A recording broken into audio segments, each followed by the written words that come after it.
Magandang hapon po sa inyong lahat. Ito po si Dr. Jeff Ho.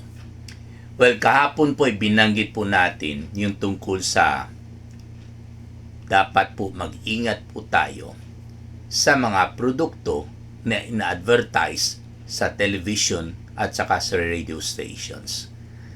Binanggit po natin yung mga warning signs na dapat mag-umpisa na po tayo magdududa kung totoo ba po itong produkto. No? Hindi naman po ako nag-generalize na lahat ng produkto na in-advertise sa TV at sa radio stations ay hindi po totoo.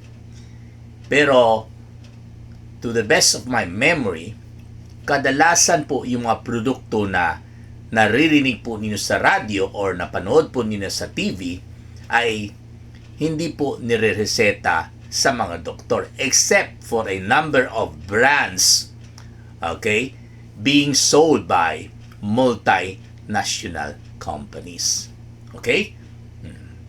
So, nabanggit ko na po na pag sinabi po sa katapusan ng advertisement na no approved therapeutic value at tinagawag pa, walang halaga sa mga sakit. Naku, ang masasabi ko lang po, kahit sino man mag-endorse sa iyong produkto na yun, huwag na kayong bumili. Kasi sinabi na po walang halaga sa mga sakit. Kaya lang, wise masyado itong mga kumpanya.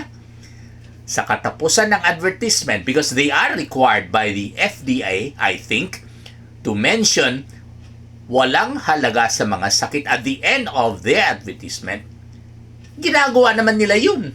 Pero, napakabilis. Walang halaga sa mga sakit. Walang halaga sa mga sakit. Walang halaga sa mga sakit. Hindi po pwede ganun. Yan pa lang should make me, in my opinion, suspect that you're hiding the truthfulness, okay, of your product, which is walang effectivity. Hindi po effective. Okay? So, sinasabi ko lang po ito because kasi nasa krisis po tayo. Every peso counts.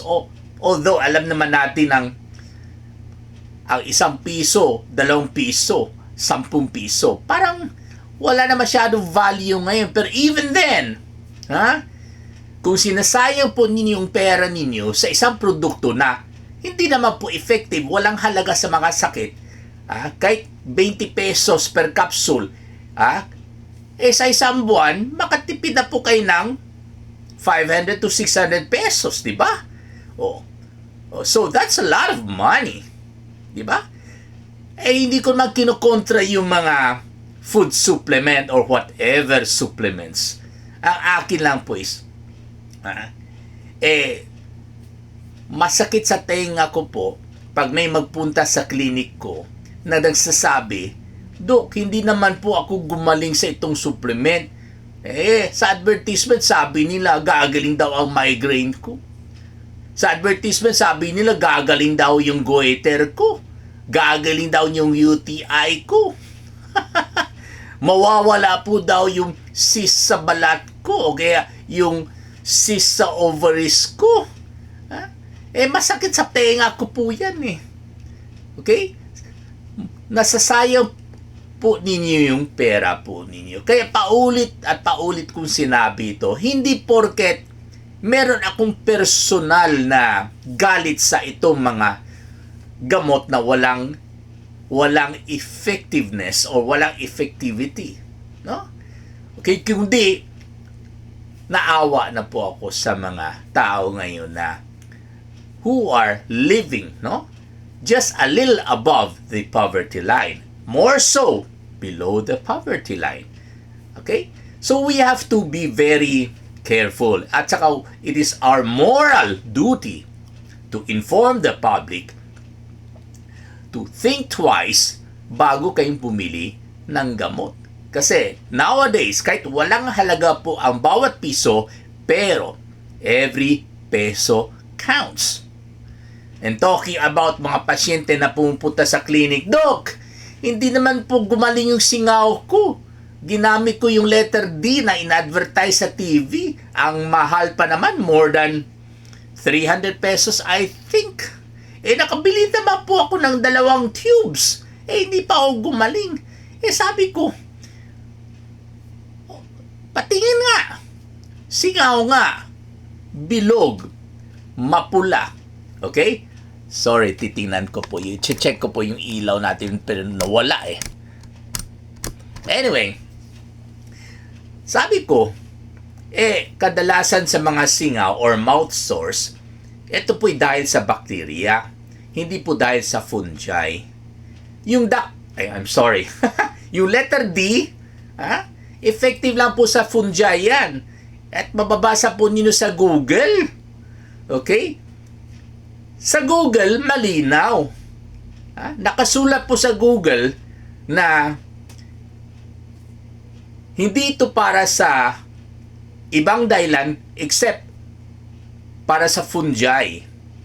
Okay? Kaya po, pag hindi kayo sure kung anong dahilan ng singaw ninyo, whether fungi man or bacteria, kailangan magkonsulta po kayo sa doktor. Sino ba sure sa mga pasyente? Hindi naman po sila doktor. Kahit doktor nga hindi naman po kami 100% sure na, yung singaw mo, ano yan? Bakterya yan. Ikaw, fungi yan. Itong itsura nito, bakterya yan. Hindi kami sure. Kaya lang, based sa clinical data, dahil po mas madalas ang bakterya ang dahilan ng singaw, kaysa yung fungi, syempre, empirically, mag-start po kami ng antibiotic para sa bakterya kaysa yung letter D para sa fungi. And in my 30 years of clinical experience, out of 100 patients may singaw, I would say 97 po sa kanila ay gumagaling po sa antibiotic. Hindi po sa letter D because as I've said, only a very few patients with singaw ay ang dahilan po nila ay fungi. Okay? Ang problema sa TV, pag-advertise nila, hindi naman nila sinasabi na consult your doctor first because you are not sure na ang singaw po niyo ay dahil sa fungi or sa bacteria. Hindi naman po nila sinabi sa advertisement niyan.